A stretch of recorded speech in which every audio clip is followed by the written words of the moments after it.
Hey guys, welcome back to the channel. So this is the long-awaited post video or post Concours video summary, as Merrick says. In our new studio, or our studio that we're using for today, we've got Merrick, who is the chief judge of BMW Concours 2023, and we've got Johan back here he's the event organizer of the event. Again, Johan, well done. I think we saw the build up to it. A lot of people came out there, the turnout was good. And I think the event itself, this venue, firstly I would like to say thank you on the venue. It was user friendly, we could get in, we had no issues, and it was user friendly for the public itself. Guys, we just want to touch base on a few things, right? So we just want to talk about what happened at Concours. We spoke about, on the previous video, we spoke about the vehicles coming into Concours, what you guys could expect there, what vehicles to expect, and we emphasized a lot on the race cars, right? And we thank all the drivers that brought their cars out. Seriously, we had a good turnout of race cars, and it was really something to look at. It was really eye-catching. And we had two sections, remember, which was really great too. So we had all the competitors were together on the one side, so they were distinctly separated, and on the other side were all the display cars, which is where we put the race cars and everything, and that worked really, really nicely, because that display section was awesome too. No, and I saw standing back and looking at parents walking with their kids, and looking at those cars. We've seen them in pictures, we've never seen them up front. Look, we had two Batmobiles there, we had Tony Viana vehicles there. I got to sit in Bunny's E46, and I got a shock from his previous cars to this guy here. It's a big change. So again, guys, well done to all the drivers that brought their cars out and spent the time and spent the day with us there. Very grateful for that. Yeah, thank you. I think let's go through a list of who won what. Let Johan give a summary of which car won in which section. Yeah, and just to say thank you to Sanjay. And thank you, Sanjay. Your display was very, very good and well received and very, unique. Much of a talking point, and people were interested. Where you had your body off and you had your chassis on the 333 that you are building at the moment. And I think that was a very, very good idea. And you put some cars on display and entered some cars in the concourse. And yeah, so really thanks to you and your team for coming out on the day and really, It's a lot of effort to move a car in two pieces and put it out there. So just as much thanks to you, sir. No, thanks for that, guys. Yeah. So we had a very good turnout, and as I said to participants on the day, and thanking them on email that we have, without the participants either displaying their cars, their race cars, their prides and joy, or people entering into the competition, we don't have a concourse. So we are really grateful for the people who entered into the competition, those that were brave enough, and for those that put cars on display. So yeah, we had several classes within the concourse, starting with Show and Shine. Diresh had a very clean E92 M3 that I think he primarily prepped himself. So well deserved to him, very clean, nice car. Yeah, I think he does actually prep his cars himself. Yes. So yeah. Yeah, I think his uncle helped him. His uncle was there and a friend of his just to do the final touch-up. Most of it's a group effort though, Yes. It's a tough call these days prepping a car all on your own. It is a tough Speaking call. from experience. Because the competition is very, very stiff. No, 100%. And you need more than your own set of eyes, when you're cleaning a car. You look at it Always so miss long. something. Yes. You look at it so long and then you miss something. And then in our data class, we had a Prini with his very nice E30 325 IS. That car was also nice. Beautiful car. I saw the undercarriage photos of that vehicle. That vehicle is... He had a mirror underneath that car, and I tell you what, that just goes to show, that extra added thing of, we don't get on our knees and look completely under a car, but for somebody to actually show you what they've done just adds that extra little bit of twist. It shows his pride, and it shows that he's proud of it. Yeah. I will just upload a picture of the undercarriage of that car, so you guys know what we're talking about. Look at it over here. And then we had the Elegance winner, which we are showcasing here today, which was initially a 7 to 8, very nice conversion down to a 3 to 5. 735. 735. Merrick, you know what year this is? I don't know the exact. I think it's 1983 model, so it is a facelift, and you know, the basis of it, just an engine change fundamentally. The rest of the car is in excellent condition, well over 90,000 k's on the clock, but really beautiful. And this car has really been part of it's part of the first initial collection. Absolute enthusiast, who's the person who put the 3.5 engine in there. You wouldn't know the difference if you didn't know BMWs. I actually had to look at this vehicle on the day, and I came because I heard somebody say this car was in Delegans, and I couldn't understand why. So I actually came to the back and I saw 735. I went to the front. I saw a 3.5 liter there until I went to the tag, and that's the only giveaway basically on this vehicle. That's how well this put together was. Yeah, and no, it's a particularly good example. I mean, you know, these E23s are a funny car because they have a very specific appeal. You know, E23s are starting to see their day, but they're not an E30, and they're not a lot of other, you know, series in the BMW range. And as I say, really a very unique and specific target market.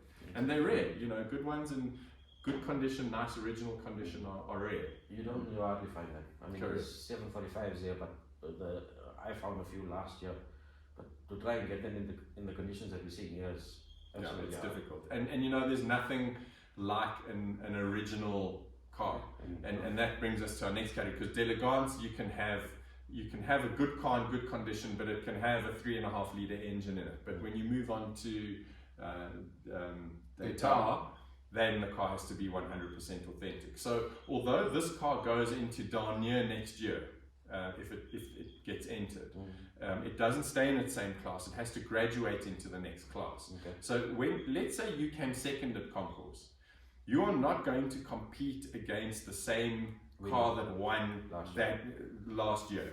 So even if the owner of this car enters it again, it's not competing against in the same class. It moves into Dernier class. Oh. So it then has a totally different realm of competitors. So the winners of Delegans, winners of Daytona, they move into Dernier.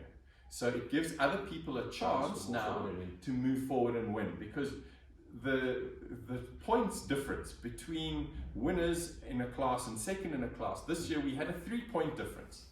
And to have a 3-point difference is negligible. It can be down to a blade of grass. It can be down to one little thing that isn't correct, you know. And so at the end of the day, it becomes finicky, and it becomes a contentious issue because we're all passionate. I've entered and prepared and won a good few concourses in my life, and it's an emotional thing. You've devoted so much time into this. And there's no guarantee of winning. Your car will be the cleanest it's ever been. Doesn't mean it's going to win, because somebody can arrive the next day and their car can be cleaner than yours, even though you couldn't believe it. You know, and it's just a case of absolute dedication, absolute passion. And we as organizers and participants we can't stress how grateful we are that this passion exists, because it showcases the best cars. Even on display, let's just say who won Daytona. Did we say who won Daytona? Yeah, Daytona was Prini, yes, that's right. So, and Dernier was won by Ross, with his E46 330 Ci. Yes, that was also very clean. Yeah, and what I can say, Ross has also won various classes within the Concours over years, and Ross prepares his car on his own. I saw that. Literally, so and apparently started. He won his class last year. That's how he got into Dernier this year. Yes. And he won Daytona last year because his car was entered into Daytona. Beautiful E46 convertible 330 Ci with a red interior, very rare. Picture of it coming over here on the screen. And so really and truly, he took about a year to prep the car to that condition. Okay, obviously not working every day, but you know, you can really see the fruit of your efforts once you put that. You can see the passion behind it. It's not just getting somebody else to come and detail the car for you. You can see the drive behind it. I think we rocked up in the morning, and he was one guy there, and his car jacked up, and he was busy in the arches already. But he didn't have a whole team help him. He wasn't allowed it also. No. But he was one guy, and he had his nice kit, he had his bag, and you can see devotion, you can see passion, you can see drive behind it.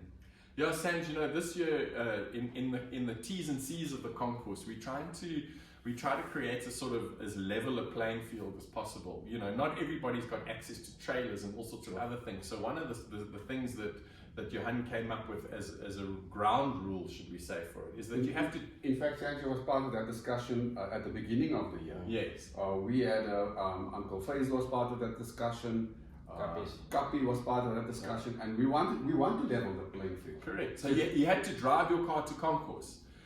You know, there have been times where I've trailered 4 cars to Concours of mine that have been entered, and you know, it becomes logistically difficult. It saves you a lot of work. Believe it or not, even if you drive a car and you don't touch the brakes, the wheels still get dirty.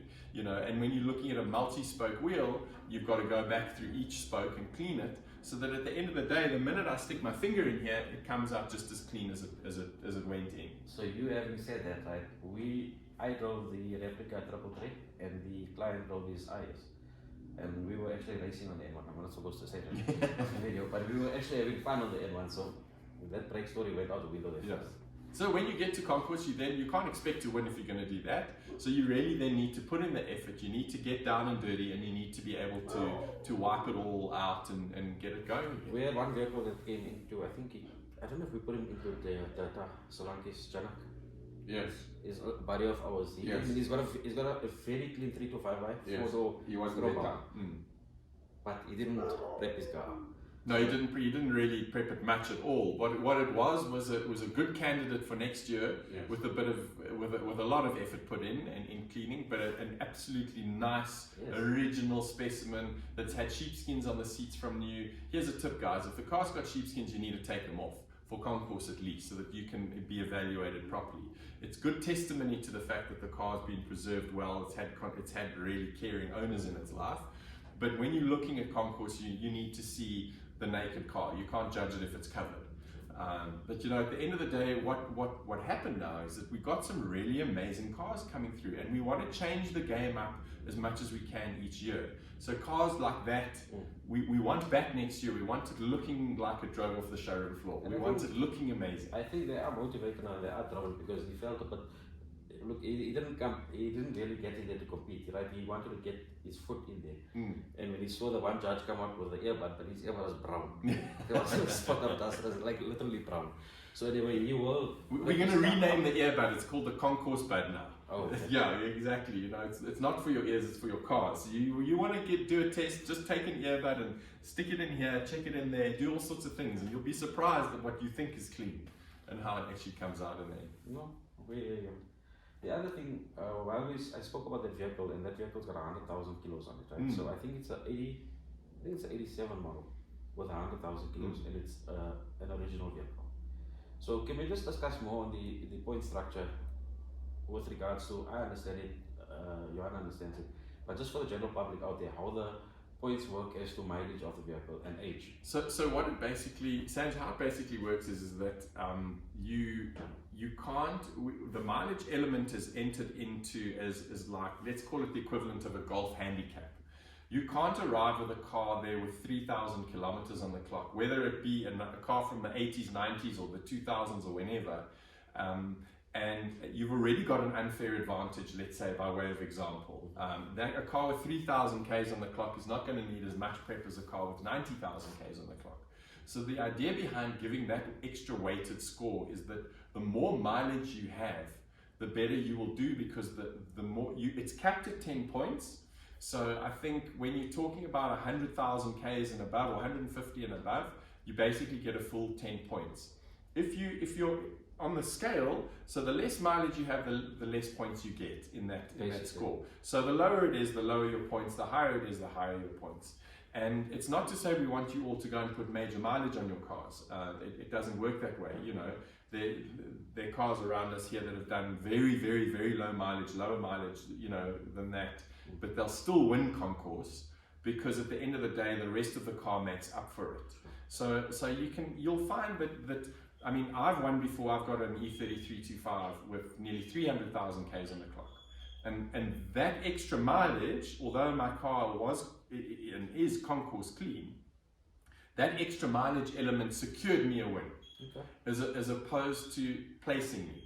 Because still at 300,000 Ks as an original car, it still can't be as clean as a car with 95,000 Ks.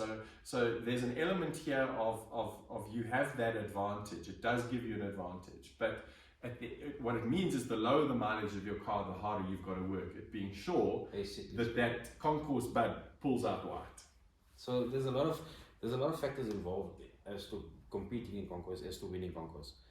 It's not just wash your car and bring it through, right? It's also not keep a garage clean and bring your garage clean through. Correct. So there's a lot of factors involved with that.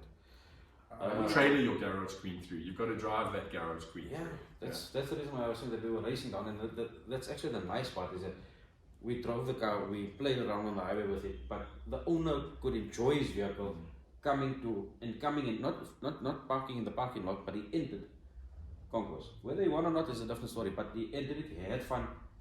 You know what I'm saying? He learned from it as well, he learned from the event. I think we got our score sheets yesterday. And I'm speaking for myself here, where I said we learn on a yearly basis. So there's a lot of other guys that always stand out and you're scared to enter a vehicle because you don't. I think there was actually a few guys that spoke to us on the day. Yes. They actually said, I've got a clean car, I think my car is clean, I think I've got a contender here, but I'm scared to enter. Nothing to be scared of. Absolutely nothing. At the end of the day, we're there to have fun, to showcase cars. What's in it for you? Well, the more you go on the class, you win your class, you get a trophy, you get recognition, you get certificates. It's a lovely way to endorse the effort and the passion that we all have for this brand, and that's your motivation. It's your motivation to be amongst a group of people who all try to say, listen, our cars are good, and the cars are good. Whether you came first, second, or third, whether you just entered. Your cars are all good. They're of a standard that is welcome and appreciated by everybody. As fellow entrants, we all appreciate each other's cars, and it motivates us all to do better and to keep our cars nice, which is one of the big things. It really is. We all have these barn finds where there's some old lady who's had a car from new and she's only done 60,000 Ks, and it's nice to see those cars out and about being rejuvenated, and being given a new lease on life. Exactly, it's bringing the cars back to life. So, what I've learned about Conquest this year is the emotion behind it, the passion behind it firstly, and the emotion. So the emotion, it's more beneficial, or there's more pros to it than I could say, because it becomes almost like a family orientated event. Where you'll start fighting. Johan and I had a bit of a tough, we had a bit of an argument, I think, the week before Concours, right? But it was a friendly argument, and it was competitive, and it'll only get better from there, whether it's from building a car or from the event or learning or networking. There's a lot of things that come from this event here, and I'm grateful. I've met a lot of people, I've learned a lot this year, and I'm looking forward to learning next year. So Sam, one of the important things we've got to say to people is that as the classes are there to ensure that you compete with like aspects of other cars. So we can't put a nut and bolt restored car in to compete with a car that is like, let's say for example, this is a 1983-84 car and it's done 95,000 Ks, which is no mileage for the year. If you work that back, it's nothing. So this is considered an ultra low mileage car, but it will never be as good as a nut and bolt restoration. A good nut and bolt restoration. So it's important that restored cars and modified cars and original cars all sort of compete in their right elements, because that's the fairest way to judge it. And that we've also learned through experience. The Concours constantly evolves, and it evolves through different individuals, it evolves through different cars, and it evolves through our passion. And the main thing is that we make it as fair as possible. The judging teams are divided into 3 judging teams.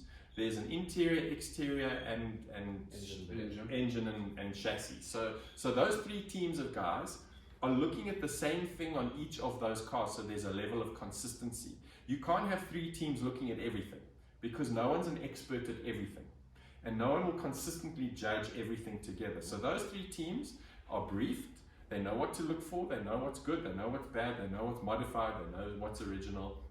If they don't, that's the purpose of the chief judge, and to educate and help and bring in other specialists. Because as chief judge, although one might make the deciding call, it's based on a group input. You know, so it's based on other guys might be a specialist on another series, an IS specialist, for example. You've built enough, you know what you're doing, you'll know more than I'll know, so I'll call you as long as you're not entered, and I'll say, is this right, does this work, this is the difference, and then we cast the decision. We had a tie between second and third in Daytona, I think it was. And it was in Show and Shine, and so we cast a decision and awarded an extra point to make that the difference between second and third. And that's what will make it more competitive, because I think we came out third in the elegance. I saw where my floors were, and they are correct floors. And the only thing that you can do is bend it. So from your second and third entrance, as long as we got our score sheets and we're willing to learn, I think that's what will make the competition better next year. And knowing that we're not competing with number one again, or with your first, with a winner basically. I'm actually looking forward to it, and hence we're having this interview now, and I'm actually looking forward to the next one so we can start planning. Yeah, so just to add on that, I mean, you're saying people are maybe apprehensive or scared. The entrants all got like 5 documents from us. They got the judging sheet so they could understand exactly how the judging was going to work. And a document as to how to prepare your car and what to expect on the day. And how you're going to be judged. So we try and prepare the entrants that are in the competition as best we can. I also want to say that the philosophy from the club itself is we want people to drive their cars, and that's why we use the mileage, where we keep award you points for driving your car. We don't want garage queens. And we also believe that you need to drive your car to the concourse and you need to drive your car home. That's the philosophy that we have as a club. No, I agree with it. And we look at doing different things to encourage different people. So there's a trophy for the best 325 IS, which was won by Prini, because his car is exceptional. There's a trophy for the best 5 series, which went to Guy for his red M5. So can you just touch base on that red M5 quickly, right? I couldn't remember what was the significance of that vehicle. It's the color. It's brilliant red. It's one of 2 in the world. One of 2 in the world. Okay, so it's actually Alrot. Alrot, which is German for brilliant red. Okay. So it's the same color. Okay. So it's one of 2 in the world. Yeah. So and the car presents really well. Yeah. Firstly, it's been beautifully looked after. It's a previous class winner, which is why it's in Dernier this year. And he came second in Dernier. And it's once again he loves his car. We all love our cars. That's why we're there. We all want them to look good. No, but that guy's it's well maintained. It's well looked after. There's no. It's probably, I would go so far as saying it's probably the cleanest E60 in the country, without a doubt. I mean, given the fact that it also has over 100,000 kilometers on the clock, so the car has been driven, as Johan says. Sure, there might be a car with 10,000 Ks on the clock, but you will expect that to be clean. Given Guy's car, you could put that next to a car with 10,000 Ks. I'm telling you, you're not going to pick up the difference. That's how beautifully maintained his car is. And he's competitive with the car, because he also takes it to Concours South Africa. Oh wow. And has placed. In fact, has won. He's won a class at Concours South Africa. So it doesn't only bring it to our event, but he takes it elsewhere. And that's also a good point, because what we're looking at doing now is we're going to springboard off our concourse into Concours South Africa. So I'm also the chief judge for Concours South Africa, and what we want to do is we want to collectively get the winners of all the car clubs together. Porsche. So we get the best Porsche, we get the best Merc, we get the best BMW, the best MG, all of those, and Ferrari, and we bring them all together. And I mean, those are all different levels of concourses, judged by different experts, judged in different ways. They're all different from each other, but ultimately the goal is who's got the cleanest car. And don't forget that, guys, that's really what it boils down to. Who's got the cleanest car? Originality counts for class, all of those things count for different rankings how you get scored. But ultimately, it's about how clean your car is. Whatever finger, glove, earbud gets stuck in whatever orifice, whatever joint, whatever weld, wherever on the car, just basically has to come out just as clean as it went in. So it's emphasis basically on cleanliness, right? The emphasis is 100% on cleanliness. You can't. Yes, you will. you can lose marks for poorly covered seats. You can lose marks for other things on the car. Patina is a big question. You know, how do we deal with cars? We're saying we want them driven. Now the car's got a stone chip. You know, you won't, depending on your class, you won't necessarily be marked down for a stone chip. You've driven your car there, you've picked up a stone chip. Uncle Faisal drove from Mpumalanga, which we're very grateful for, and really is testimony to the passion and dedication, and won the best M car of the day. Correct. On points. The best M car, best IS, best 5 Series is not judged by somebody's opinion. It's still based on points. The best classic went to Bilal in the 635. And that car was clean. But he and I had that discussion. Wheel badges. And mileage on the cars. That car also had 50,000 Ks from 1981. So at the end of the day, there are things on that car that could be improved for it to win in its class, but he would have to make changes. He would have to change the wheel badges, which were tarnished with time. We understand that, but patina, it's not a patina concourse. It's a concourse to see how clean your car is, and it doesn't mean that you've got to respray your car to win concourse, because if it is sprayed, the whole goal is that you don't see that it's been sprayed. If you get a spray job as good as factory or better, you're not going to know about it. Your car's going to present well. It's going to look good. But by all means, if it's not painted well, it will score against it. So that's where patina comes into it, and that's where the judges have an element of leniency. They'll look at it and go, okay, this is a 1983 7 Series. It's got 2 stone chips on the bonnet. You're not going to lose points for that, because in 95,000 Ks you can expect that. But the windscreen doesn't have chips in it, and it doesn't have cracks in it. That's a different story, because that's not, change your windscreen. You're going to change your windscreen anyway. You're not going to drive a car with a big crack and a whole story in it. You actually want the car to be good. It's a replacement part that you're allowed to. Exactly. Maintenance is very much a part of that. You're not going to get points because you've got the original discs on, but the discs are worn to shreds. Sure. It's how does the disc look? Is the disc rusted on the outside? Is it cleaned up? 100%. The disc got to have a layer of paint on the hub area. It's got to look like it comes out of the box if it's going to be a winner. Which means it's got to be clean, it's got to be painted correctly, it's got to be dealt with like that. It's got to be maintained properly. It's got to be maintained in detail. Correct. So it's not detailed. The cars don't have to go for detail, but it's about maintaining the vehicle, because also with that, you can only detail the car so much. Correct. There's only so many areas you can get to, and this is not, I'm not knocking any detailers up.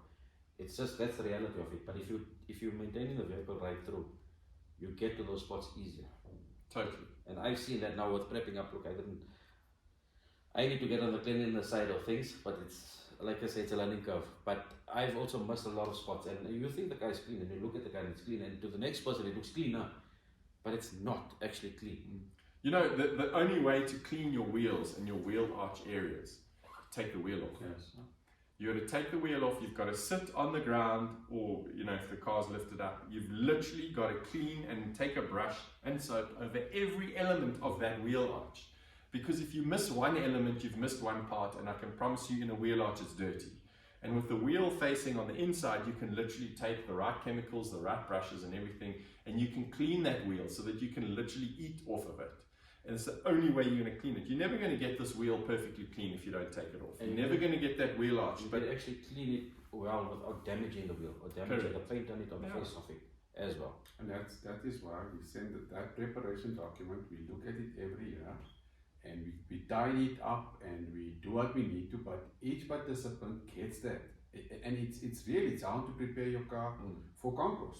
And we want our participants to be able to have the knowledge and what to look for in preparing their cars. And that's why we send it up. I know in today's day and age, if I send 5 documents, I think people just look like the initial invitation, and the rest goes out the window.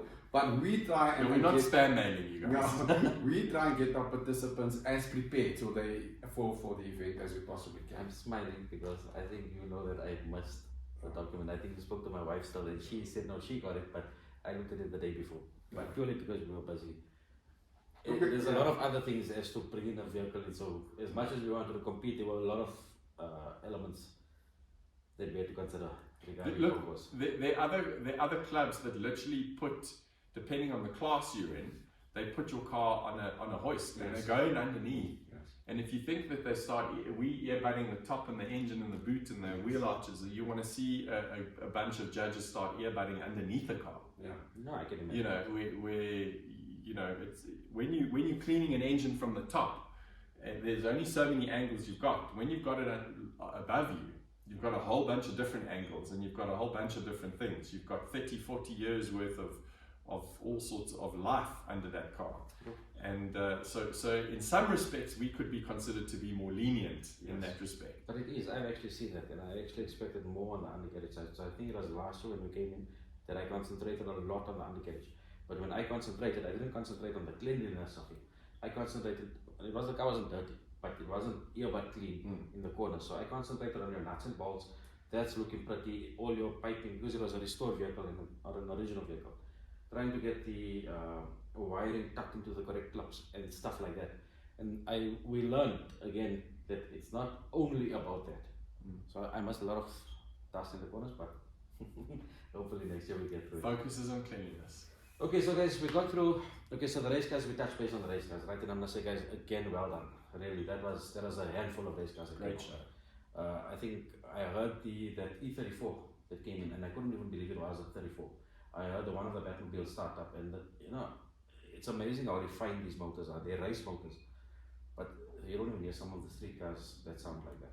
And that motor was actually very refined. So we've touched base now on the race cars. We've touched base on the entrants, the competitors, and their vehicles, right? Your sponsors? Yeah, so we had quite a few sponsors. Our main sponsor was I2, the insurer for collectibles. So classic cars, timepieces. Les Mercedes is also a sponsor of the club and of the event, and they are insurance for property, cars, businesses, and we also want to thank BMW Midrand. Put up quite a nice display. There was quite a bit of BMW lifestyle items on sale. They brought an i7, they brought the latest M3. So those were our sponsors.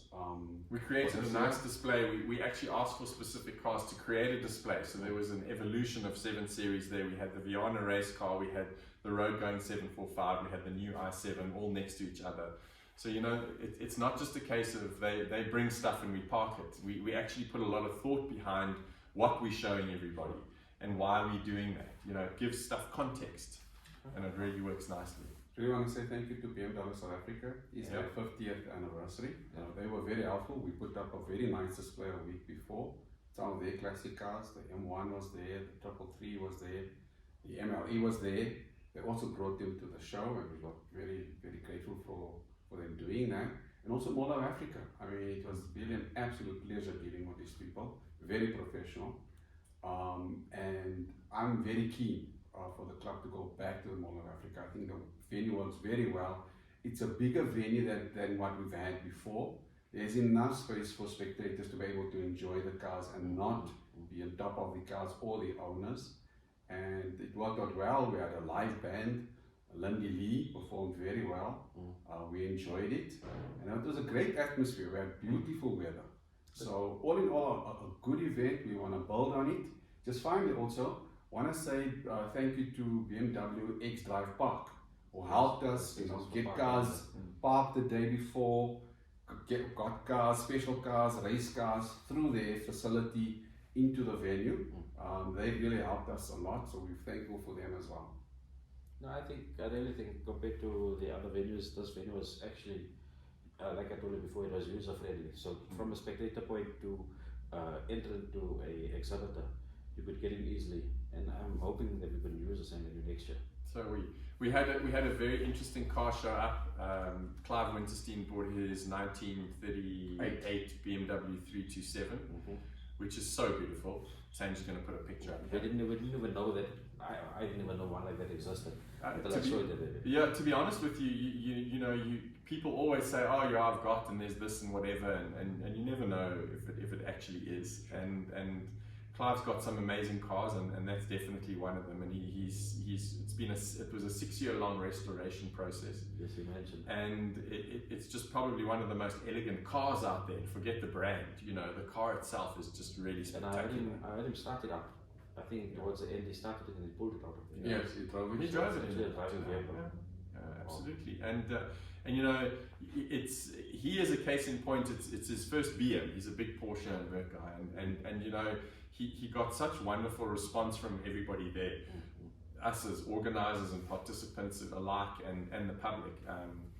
I think he's realized we're really a friendly bunch. You know, we all have this blue and white brand running through our blood, and this is the madness. Some of us. Yeah.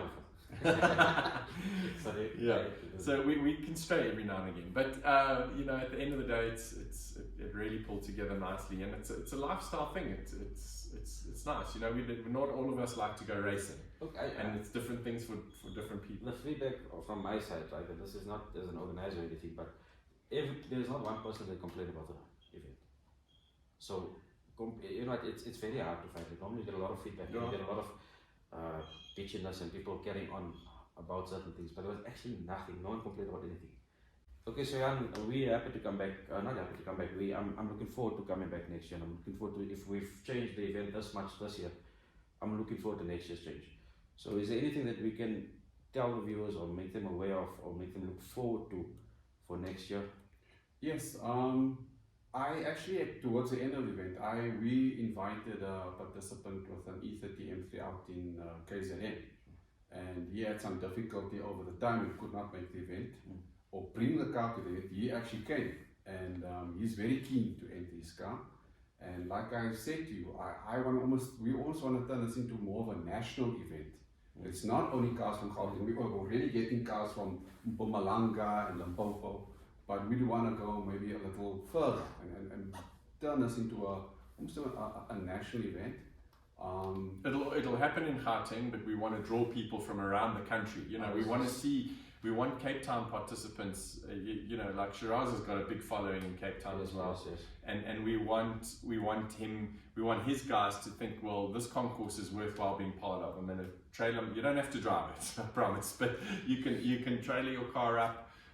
You know, you can do all of that. We want this. We want the prestige of participating to be as much as rewarding as the prestige of actually placing, and that's really what it is. I mentioned to somebody else earlier or just after the event, and I said, you know what, it's easy to be a spectator, and it's human nature, right? Everybody will do that, but it's easy to be a spectator and just say, yeah, you should have done this and you should have done that, whether it's to the organizers or to the entrants or to whoever it is. But again, organizing an event is not easy. So again, big up to you guys. Really, it takes a lot to do it and to do it better to try and better it every year. The other thing is to the competitors, to the entrants. Whether you got a podium or not, I would say a big well done to you guys, because I know the effort taken getting your car to that point there.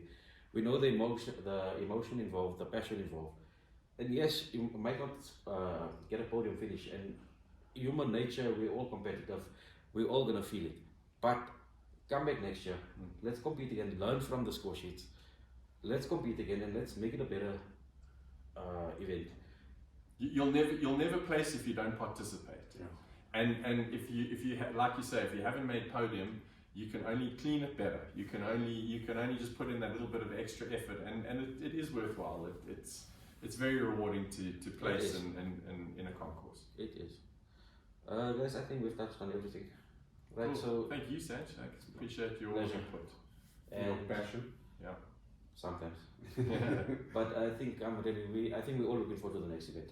All right, so guys, we will be keeping you updated. We'll keep you up to date with regards to the next concourse. We're not too sure where, when, and how, but I think we are going to start planning in October. So what I'll do is we'll do things a bit differently, and we'll actually start prepping people up from October, so some of the guys can start prepping the cars from now. Anyway guys, thanks for watching. Again, like, subscribe and share our channel. Keep up with the updates. Let us know what you guys think about it. You guys are welcome to drop comments in and let me know what your thoughts are. I can always relay that down with Johan if there's anything that we can change or better, or if you guys felt anything. Guys, again, guys, thank you, and